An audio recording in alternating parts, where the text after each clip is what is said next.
Mae offeiriaid yn rhoi mor cymaint ohonyn nhw eu hunain i eraill. Maen nhw'n cerdded ochr yn ochr â phobl yn eu cymunedau mewn llawenydd ac mewn tristwch. Maen nhw'n cynnig cariad, tosturi a chymorth. Ond y cwestiwn yw, pwy sy'n gofalu amdanyn nhw? Pwy sy'n eu caru nhw a'i cefnogi nhw?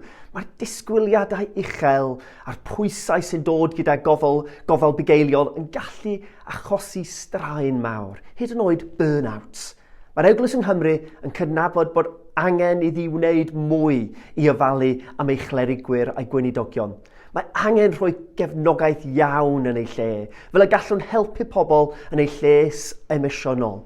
Pan fydd ein clerigwyr yn cael eu cefnogi, gallen nhw wasanaethu eu cymunedau gyda llawenydd newydd, a gallen nhw bod yn rhydd i rannu newyddion da Iesu.